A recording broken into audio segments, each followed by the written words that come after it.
میں فوراً اس کے کمرے کی طرف دوڑی۔ دیکھا تو وہ ابھی ابھی جاگی تھی۔ میری حالت دیکھ کر یکدم اٹھ کھڑی ہوئی، بولی کہ کیا ہوا ہے؟ میں نے کہا میرے پیٹ میں سخت درد ہے، بتا نہیں سکتی کہ کتنی بری حالت ہے۔ فکر نہیں کرو، میں تمہیں دوا دیتی ہوں۔ اس نے مجھے ایک دوا نکال کر دی اور کہا کہ یہ کھا کر سونے کی کوشش کرو۔ پر دوا کھانے کے بعد مجھے اور شدید درد ہونے لگا۔ تب وہ پریشان ہو کر بولی، لگتا ہے تم کو تو ریئیکشن ہو گیا ہے، میں تمہیں ہسپتال لے چلتی ہوں، وہاں جا کر تمہارے ٹیسٹ کرتی ہوں۔ میں بھی پریشان ہو گئی تھی کہ خدا جانے کیا بیماری ہے۔ خیر آدھے گھنٹے میں وہ مجھے ہسپتال لے کر گئی، مجھے اپنے کمرے میں لٹایا اور بولی، تھوڑی ہی دیر میں تمہیں چیک کرتی ہوں، مجھے لگتا ہے کہ تمہیں کوئی بڑا مسئلہ ہے۔ خیر مجھے چیک کرنے کے بعد لیڈی ڈاکٹر کے چہرے کی ہوائیاں اڑ گئیں۔ وہ پریشان سی ہو گئی، میری طرف حقارت بھری نظروں سے دیکھنے لگی اور پھر بولی، سچ سچ بتا، تو نے میرے گھر میں رہتے ہوئے کیا کسی لڑکے سے بات کرنے کی کوشش کی ہے؟ نہیں، کیسی باتیں کر رہی ہو ڈاکٹرنی، میں تو صبح شام تمہاری ماں کی خدمت میں مگن رہتی تھی، میں نے بھلا کیا کرنا ہے؟ میری بات سن کر وہ مزید غور سے کاغذ پڑھنے لگی۔ کیا ہوا ہے؟ کیا کوئی خطرے کی بات ہے؟ میں نے دھڑکتے دل کے ساتھ پوچھا۔ خطرے کی بات تو ہے میری جان، اس نے مکاری سے میری طرف دیکھتے ہوئے کہا، جیسے وہ فتح کر چکی ہو مجھے۔ کیا بات ہے؟ میں نے ڈرتے ڈرتے پوچھا تو جو بات اس نے کہی میرے تو پاؤں تلے سے زمین سرک گئی۔ تم ماں بننے والی ہو، تم امید سے ہو اور تم نے مجھے بتایا بھی نہیں۔ میں اس کی بات سن کر رونے لگی۔ ایسا مت کہو ڈاکٹرنی، میں نے تو ایسا کوئی گناہ بھی نہیں کیا، میں کنواری ہوں، غیر شادی شدہ ہوں، تم مجھ پر ایسا الزام تو مت لگاؤ۔ الزام نہیں لگا رہی، وہ غصے سے بولی، تمہارے ہی کرموں کا پھل تمہیں مل رہا ہے، ضرور تم نے کوئی ناجائز تعلق قائم کیا ہوگا، ورنہ یہ بچہ آسمان سے تو نہیں آیا نا۔ تم اس بات کو مان لو کہ تم ایک بد کردار لڑکی ہو، اور جانتی ہو نا ایسی لڑکیوں کی سزا کیا ہوتی ہے۔ وہ مجھے یہ باتیں کر کے اور ڈرانے لگی، جبکہ میرے تو جیسے رونے سے میں بہت عجیب سی ہو گئی تھی۔ میں نے کہا کہ میں یہ نہیں مان سکتی، میں نے آج تک کسی کو نظر اٹھا کر نہیں دیکھا، پھر تم ایسا کیوں کہہ رہی ہو؟ بولی کہ میں یہ ثابت کر سکتی ہوں، اور اگر کسی کو پتہ چل گیا کہ تم بغیر شوہر کے امید سے ہو تو کوئی تمہارا کیس بھی نہیں لے گا۔ تمہاری بہن کا بھی مجھے یہی مسئلہ لگتا تھا۔ اس کی بات سن کر میں اور رونے لگی۔ اب تو یہ ڈاکٹرنی میری بہن کو بھی بد کردار کہہ رہی تھی اور مجھے بھی۔ دل چاہتا تھا کہ اس کے منہ پر ایک زوردار تھپڑ مار دوں، پر میں ایسا کر نہیں سکتی تھی۔ میری خاموشی سے وہ ہنسنے لگی اور بولی، بس اتنی سی ہمت تھی تمہیں؟ ارے تمہیں کسی نے بتایا نہیں کہ عورت بے بس ہوتی ہے، وہ کچھ نہیں کر سکتی۔ ابھی مجھ سے وہ یہ باتیں کر ہی رہی تھی کہ باہر شور سا مچا۔ اس نے مجھے جلدی سے دوبارہ لیٹنے کا کہا اور اٹھ کر کھڑی ہو گئی، یہاں تک کہ شور لیڈی ڈاکٹر کے کمرے تک آ گیا۔ ہسپتال کا MS راؤنڈ پر ہے، تم اس سے کچھ کہنا مت، اپنا منہ بند رکھنا۔ لیڈی ڈاکٹر یہ کہہ کر کھڑی ہو گئی۔ میں بھی اپنا منہ بند کیے، بلکہ آنکھیں بھی بند کیے لیٹ گئی، یہاں تک کہ MS یعنی کہ ہسپتال کا بڑا سربراہ کمرے کے اندر داخل ہوا۔ دروازہ کھولتے ہی اس کی نظر ڈاکٹرنی پر پڑی تو بولا، کیا ہوا مس سائمہ، آپ اتنی گھبرائی ہوئی کیوں ہیں؟ نہیں سر، کچھ نہیں، وہ بس آپ کے آنے کی وجہ سے۔ ہسپتال کا بڑا سربراہ جو کہ بڑے ہی تحمل سے اس کی بات سن رہا تھا، ادھر ادھر نظر دوڑانے لگا۔ اس کی نظر مجھ پر پڑی تو بولا، یہ لڑکی یہاں کیوں ہے؟ آپ کے کلینک میں تو صرف ناک اور کان کے مریض آتے ہیں، آپ نے اسے یہاں کیوں رکھا ہے؟ آپ کو پتہ نہیں آپ سے کتنی بڑی غلطی پچھلی بار بھی ہو چکی ہے، پھر آپ عورتوں کے کیس کیوں دیکھ رہی ہیں؟ بیٹی تمہیں کیا مسئلہ ہے؟ وہ آدمی میرے قریب آ کر بولا، جی میں امید سے ہوں۔ میری ڈری ڈری صورت دیکھ کر اسے کچھ شک ہوا۔ اس نے ایک اور لڑکی کو بلایا اور میرا چیک اپ کروایا۔ پتہ چلا کہ میں امید سے نہ تھی، مجھے صرف پیٹ میں گیس تھی۔ یہ بات سنتے ہی MS غصے سے پاگل ہو گیا، لیڈی ڈاکٹر پر چلانے لگا، بتاؤ تم اتنی لاپرواہ کیوں ہو سائمہ؟ تم نے پہلے بھی ایک لڑکی کی جان لی ہے، اب کیا تم میرے ہسپتال کو بدنام کرو گی؟ یہ کہتے ہوئے وہ اسے شاید نوکری سے فارغ ہی کرنے لگا تھا کہ ڈاکٹرنی نے اپنی پوری حقیقت بتا دی۔ بولی کہ میں نے اس لڑکی کو دھوکے سے اپنے گھر میں نوکرانی بنا کر رکھا تھا، میرے گھر میں کوئی کام کرنے والا نہیں، اماں مجھ سے بہت لڑتی ہے، اسے میں نے یہ کہا تھا کہ تم اندھے ہونے کا ناٹک کرو، میں تمہیں ایک خدمت کار لڑکی لا کر دوں گی، بس تم نے اس کے ساتھ بولنا نہیں ہے۔ میں نے صرف اس لڑکی کو دھوکہ دینے کے لیے یہ سارا ڈرامہ رچایا تھا، کیونکہ مجھے ایک کام والی چاہیے تھی، وہ بھی بنا پیسوں کے۔ مجھے معاف کر دیں سر، میں نے ایسا کوئی غلط طریقہ علاج اس پر نہیں لگایا جس سے اس کی صحت کو نقصان ہو۔ میں مانتی ہوں کہ میں نے دھوکے بازی کی، پر میں نے اس کو کوئی غلط دوا نہیں دی۔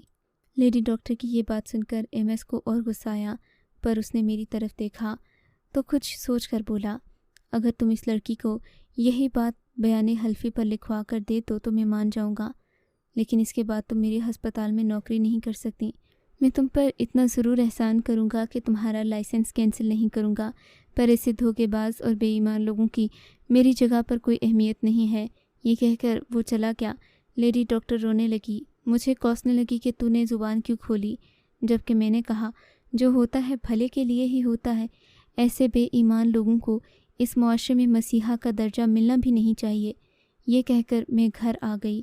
اس کے بعد کی کہانی بھی بہت لمبی ہے، پھر کسی دن سناؤں گی۔